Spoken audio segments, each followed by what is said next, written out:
Tuition সেন্টাৰলৈ তোমালোকক স্বাগতম জনাইছো। আগৰ ভিডিঅ'ত আমি গতিৰ ধাৰণা আৰু লগতে গতিৰ প্ৰকাৰসমূহ আলোচনা কৰিলো। এতিয়া এই ভিডিঅ'ত আমি গতিৰ লগত জড়িত বিশেষকৈ সৰলৰৈখিক গতিৰ লগত জড়িত কিছুমান ধাৰণা ল'বলৈ চেষ্টা কৰিম। এতিয়া আমি চাওঁ দূৰত্ব কি হয়। কোনোবা এক স্থানৰ পৰা অন্য এক স্থানলৈ গতি কৰোঁতে আমি যিমান দূৰ অতিক্ৰম কৰোঁ বা যিমান পথ অতিক্ৰম কৰোঁ তাকে কোৱা হয় দূৰত্ব। নেক্সট হৰণ। হৰণ হৈছে কোনোবা এক বিন্দুৰ পৰা বা কোনোবা এক স্থানৰ পৰা অন্য এক স্থানলৈ বা আমি যদি কওঁ যে প্ৰাৰম্ভিক বিন্দুৰ পৰা গতি আৰম্ভ হৈ অন্তিম বিন্দুলৈ তাৰ যিমান ন্যূনতম দূৰত্ব সেইটোৱে হৈছে হৰণ। অৰ্থাৎ প্ৰাৰম্ভিক বিন্দু আৰু অন্তিম বিন্দুৰ মাজৰ ন্যূনতম দূৰত্বটোৱে হৈছে হৰণ। দূৰত্ব আৰু হৰণ ভালদৰে বুজিবলৈ আহাচোন আমি এটা কণ্ডিশ্যন চাওঁ।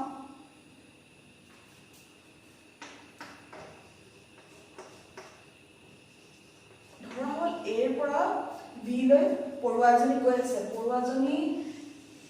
এনেদৰে বেকা বেকিকৈ যাব পাৰে বা এনেদৰে যাব পাৰে বা এনেদৰে একদম পোনকৈ যাব পাৰে। এতিয়া তোমালোকে চোৱা যে 1 2 3 2 নম্বৰ পথটোৱে আটাইতকৈ কম সময়তে গৈছে, অৰ্থাৎ তাৰ ন্যূনতম দূৰত্ব কিমান হৈছে 2 নম্বৰ পথটো। অৰ্থাৎ বাকী পথকেইটা তাৰ দূৰত্ব নিৰ্ণয় কৰিছে।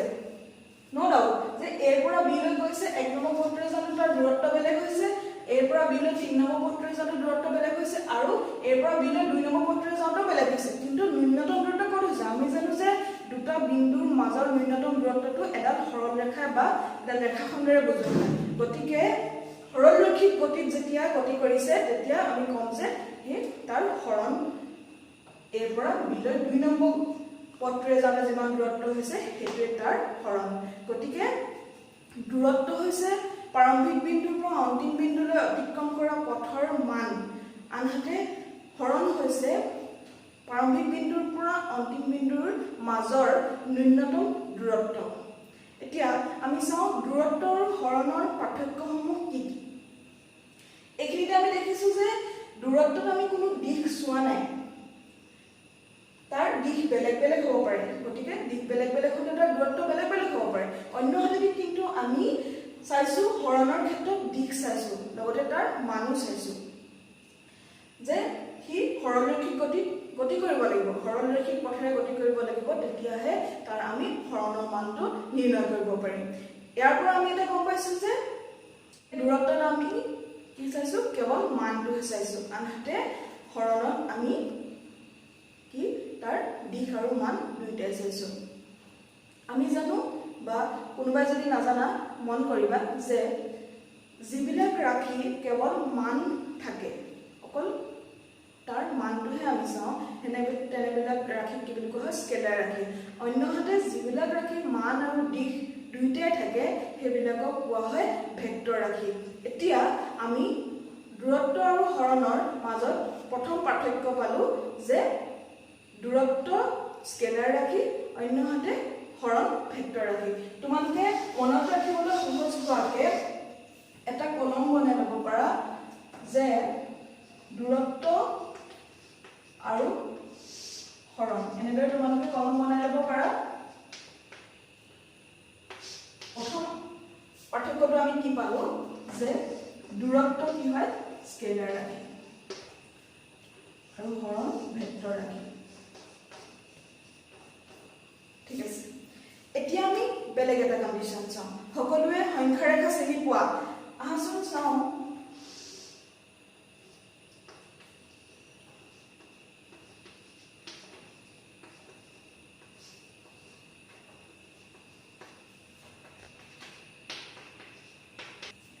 ধৰি ললো O বিন্দুত বা 0ত A বিন্দুত এটা বস্তু আছে আৰু বস্তুটোৱে কি কৰিছে? এৰ পৰা বিলৈ গতি কৰিছে। পুনৰ বস্তুটোৱে এই বিৰ পৰা C লৈ গতি কৰিছে। ধৰিলো চি বিন্দুটো ইয়াত আছে ঠিক আছে গতিকে এতিয়া যদি আমাক কয় বস্তুটোৱে কিমান দূৰ অতিক্ৰম কৰিলে আমি তেতিয়া কি ক'ম 1 2 3 4 4 প্লাস b পৰা পুনৰ c লৈ আছে b পৰা a লৈ 4 প্লাস a পৰা c লৈ কিমান 5 সমান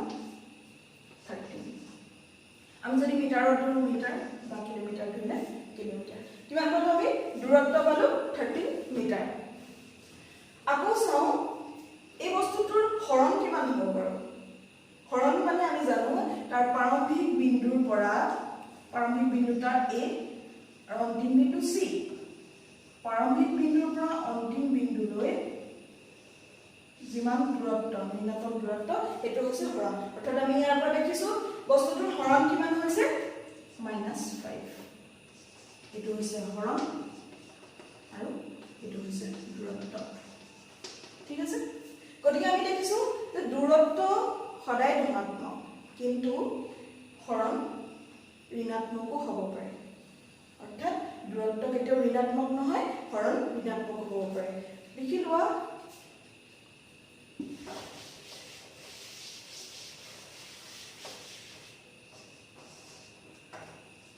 ঋণাত্মক দূৰত্ব কেতিয়াও ঋণাত্মক অন্যহাতে হৰণ ঋণাত্মক হ'ব পাৰে ঠিক আছে আৰু এটা কন্ডিশন চোৱা কোনো এটা বস্তুৱে এৰ পৰা তাৰ গতি আৰম্ভ কৰিছে তাৰ পাছত বি লৈ গৈছে তাৰ পাছত সি লৈ গৈছে পুনৰ এ লৈ ঘূৰি আহিছে ঠিক আছে এৰ পৰা বি লৈ গ'ল বি পৰা সি লৈ গ'ল সি পৰা পুনৰ আহি এ লৈ ঘূৰি আহিলে অৰ্থাৎ তাৰ প্ৰাৰম্ভিক বিন্দুলৈ সি পুনৰ ঘূৰি আহিলে অৰ্থাৎ এই ক্ষেত্ৰত কি হৈছে প্ৰাৰম্ভিক বিন্দু অন্তিম বিন্দু হৈছে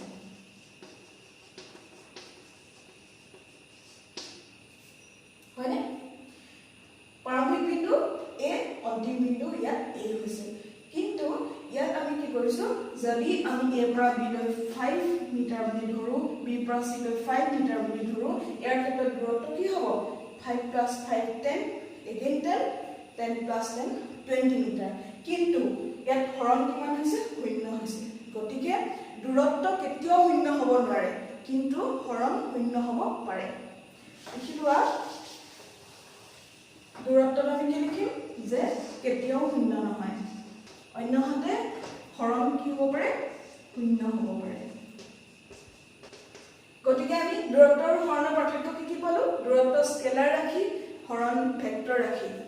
দূৰত্ব ঋণাত্মক হ'ব নোৱাৰে কিন্তু হৰণ ঋণাত্মকও হ'ব পাৰে আৰু দূৰত্ব কেতিয়াও শূন্য নহয় অন্যহাতে হৰণ শূন্য হ'ব পাৰে হৰণৰৈখিক গতিৰ ক্ষেত্ৰত আমি মন কৰিলে পাওঁ কিছুমান বস্তুৱে সমান সমান সময়ত সমান দূৰ অতিক্ৰম কৰে অন্যহাতে কিছুমান বস্তুৱে সমান সমান সময়ত সমান দূৰত্ব অতিক্ৰম নকৰিব পাৰে ধৰা হ'ল তোমালোকে যদি চোৱা যে এটা পোন ৰাস্তাত তাত বেলেগ কোনো গাড়ী ভিৰ নাই তাত এখন গাড়ী গৈ আছে তাত কি হ'ব সমান সময়ৰ মূৰে মূৰে তাৰ স্পীডটো সমান সমান হ'ব বা সমান দূৰ অতিক্ৰম কৰি থাকিব অন্যহাতে আমি যদি টাউনৰ মাজত যাওঁ তেতিয়া সেই গাড়ীখনে সমান সমান সময়ৰ মূৰত সমান দূৰত্ব কিন্তু অতিক্ৰম কৰিব নোৱাৰিব তাৰ বাবে আমি ক'ব পাৰোঁ প্ৰথম কণ্ডিশ্যনটো সুষম গতি অৰ্থাৎ যিবিলাক গতি সমান সমান সময়ৰ মূৰে মূৰে সমান সমান দূৰত্ব অতিক্ৰম কৰে আৰু নেক্সটটো হৈছে বিষম গতি এনে ক্ষেত্ৰত কি হয় গতিৰ দূৰত্বটো সমান সমান সময়ত বেলেগ বেলেগ হ'ব পাৰে এতিয়া যে আমি উলিয়াইছো গতিৰ হাৰ ই সমান সমান সময়ত কিমান দূৰ গৈছে বা এটা নিৰ্দিষ্ট সময়ত কিমান দূৰ গৈছে হেতুকে কোৱা হয় দ্ৰুতি কি বুলি কোৱা হয় যে তাক কোৱা হয় দ্ৰুতি অৰ্থাৎ বস্তুটোৰ গতিৰ হাৰটো বস্তুটোৰ গতি কেনে কৰিছে বা এটা নিৰ্দিষ্ট সময়ত যিমান সময়ত ই মুঠ যিমান দূৰত্ব অতিক্ৰম কৰিছে সেইটো হৈছে দ্ৰুতি অৰ্থাৎ গতিৰ হাৰ ইয়াক আমি কি বুলি ক'ব পাৰোঁ গতিৰ হাৰ দ্ৰুতি ভিৰে বুজোৱা হয় আৰু ভিৰে দ্ৰুতি বুজোৱা হয় এছেৰে দূৰত্ব বুজোৱা হয় আৰু টিৰে সময় বুজোৱা হয় গতিকে আমি তেন্তে ভিজু কিন্তু কি লিখিব পাৰোঁ এছ বাই তোমালোকে মনত ৰাখিবা নিউমেৰিকেলছত আমাক দৰকাৰ হ'ব অৰ্থাৎ দুটি সমান মুঠ দূৰত্ব ডিভাইডেড বাই মুঠ সময় নেক্সট আমি চাওঁ বেগ বেগ অন্য একো নহয়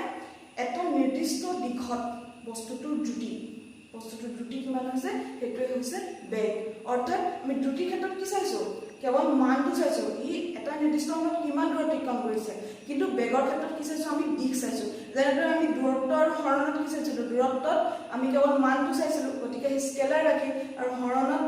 আমি কি চাইছিলোঁ মান আৰু দিশ দুয়োটাই চাইছিলোঁ গতিকে সেই ভেক্টৰ ৰাখি ঠিক তেনেকৈ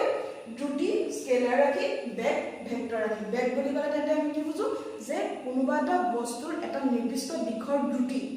সেইটো আমি কেনেদৰে নিৰ্ণয় কৰিম বেগক ডিনোট কৰা হয় VAB এভাৰেজ ভেলোচিটি কেনেদৰে হৈছে নিৰ্ণয় কৰিবলৈ প্ৰাৰম্ভিক বেগ অন্তিম বেগ ডিভাইডেড বাই 2 তেতিয়া আমি বস্তুটোৰ কিমান বেগ হৈছে সেইটো নিৰ্ণয় কৰিব পাৰিম প্ৰাৰম্ভিক বেগ কি হয় ধৰি লোৱা তুমি গাড়ী এখন ষ্টাৰ্ট অফ হৈ আছে তুমি ষ্টাৰ্ট দিছা তেতিয়া তোমাৰ বেগ প্ৰাৰম্ভিক আৰম্ভ কৰোঁতে তোমাৰ বেগ কিমান 0 কিলোমিটাৰ/আৱাৰ এইখিনিতে মই এটা কথা কওঁ যে আমাৰ গাড়ী মটৰ গাড়ীবোৰত যিটো মেচিন বা যিটো মিটাৰ লগোৱা থাকে যাৰ সহায়ত আমি এতিয়া কিমান দূৰ গৈছোঁ কিলোমিটাৰ কিমান আৱাৰত কিমান দূৰ গৈছোঁ সেই স্পীডটো দেখাই তাক অডোমিটাৰ বুলি কোৱা হয় তোমালোকে মনত ৰাখিবা ঠিক আছে এতিয়া বেগ বুলি ক'লে তেন্তে বেগ নিৰ্ণয় কৰিবলৈ হ'লে আমি প্ৰাৰম্ভিক বেগ প্লাছ অন্তিম বেগ ডিভাইডেড বাই 2 অৰ্থাৎ এতিয়া আমাৰ প্ৰাৰম্ভিক বেগ আৰম্ভণিতে আমাৰ কি আছিলে 0 আৰু ধৰি লোৱা তুমি 10 কিলোমিটাৰ যোৱাৰ পিছত তুমি যেতিয়া ব্ৰেক মাৰিছা তেতিয়া তোমাৰ 30 কিলোমিটাৰ/আৱাৰ তুমি ব্ৰেক মাৰিছা অৰ্থাৎ তোমাৰ অন্তিম বেগ কিমান হ'ল 30 কিলোমিটাৰ গতিকে তুমি যদি তাৰ বেগ উলিয়াবলৈ বিচাৰা তেন্তে কি হ'ব প্ৰাৰম্ভিক বেগ 0 অন্তিম বেগ তোমাৰ 30 divided by 2 মানে 15 মিটাৰ বা কিলোমিটাৰ পাৰ ছেকেণ্ড ঠিক আছে এইখিনিতে মন কৰা দ্ৰুতি আৰু বেগৰ একক SI একক একেই SI ইউনিটটো তাহাঁতৰ একেই দূৰত্বৰ মিটাৰ সময়ৰ ছেকেণ্ড তাত আমি পালোঁ মিটাৰ পাৰ ছেকেণ্ড SI একক আৰু আমি বেগৰ ক্ষেত্ৰতো পালোঁ মিটাৰ পাৰ ছেকেণ্ড ইহঁতৰ বেগ আৰু দ্ৰুতিৰ এটাই মিল আছে যে তাহাঁতৰ একক দুইটা একে মিটাৰ পাৰ ছেকেণ্ড কিন্তু তাহাঁতৰ পাৰ্থক্য এইটোৱে যে দ্ৰুতি স্কেলাৰ ৰাখি আৰু বেগ হৈছে ভেক্টৰ ৰাখি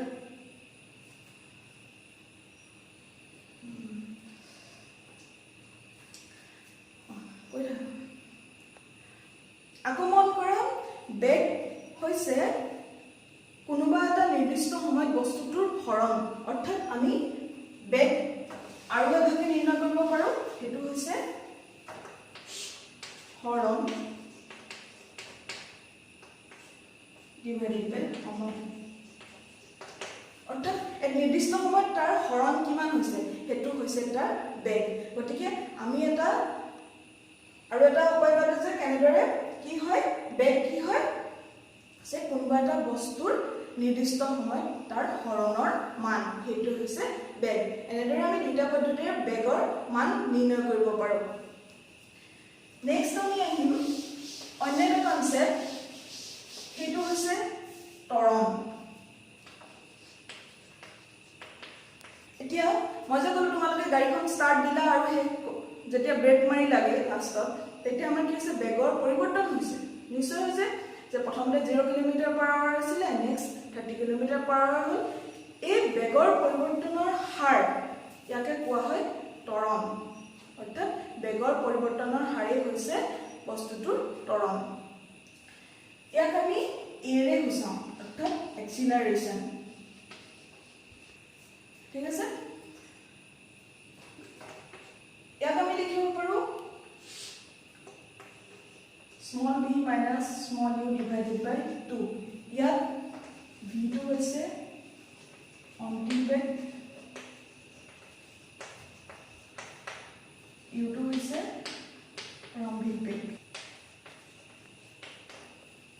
অৰ্থাৎ অন্তিম বেগ আৰু প্ৰাৰম্ভিক বেগৰ যিটো পৰিৱৰ্তন হৈছে তাক আমি দুইৰে হৰণ কৰিলে অৰ্থাৎ হাৰটো উলিয়াই ল'লে এভাৰেজটো উলিয়াই ল'লে আমি কি পাওঁ ত্বৰণ পাওঁ ইয়াকে কোৱা হয় ত্বৰণ এইখিনিতে এটা কথা মন কৰিবা যে ত্বৰণ ধনাত্মক হ'ব পাৰে ঋণাত্মক হ'ব পাৰে কেতিয়া ধনাত্মক হ'ব যেতিয়া বস্তুটোৰ ত্বৰণ গতিৰ দিশত থাকিব তেতিয়া কি হ'ব বস্তুটোৱে ধনাত্মক ত্বৰণ কৰিছে বুলি ক'ম আৰু যেতিয়া বস্তুটোৰ গতিৰ বিপৰীত দিশত ত্বৰণ থাকিব তেতিয়া আমি তাক ক'ম ঋণাত্মক ত্বৰণ তোমালোকক এইখিনিত মই গতিৰ লগত জড়িত কেইটামান সমীকৰণ দিম বা সূত্ৰ বুলি তোমালোকে ল'ব পাৰা যিকেইটা প্ৰয়োগ কৰি তোমালোকে এই গতিৰ লগত জড়িত বিভিন্ন সমস্যা নিউমেৰিকেলছ তোমালোকে সলভ কৰিব পাৰিবা সেইকেইটা হৈছে v equal u plus at s equal ut plus half at square 2as equal u square minus v square ইয়াত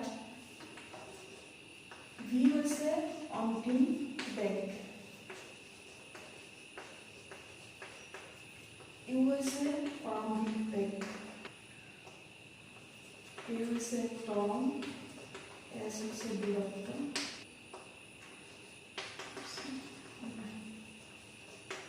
v অন্তিম বেগ u প্ৰাৰম্ভিক বেগ a ত্বৰণ s দূৰত্ব t সময় গতিকে এই সূত্ৰকেইটা তোমালোকে মনত ৰাখিবা এইকেইটা হৈছে গতিৰ লগত জড়িত তিনিটা সমীকৰণ এইকেইটা মোষ্ট ইম্পৰ্টেণ্ট তোমালোকে নিউমেৰিকেলছ এটা কৰিবৰ কাৰণে এইকেইটা ইউজ কৰি অতি সহজতে নিউমেৰিকেলছটো বিলাক সলভ কৰিব পাৰিবা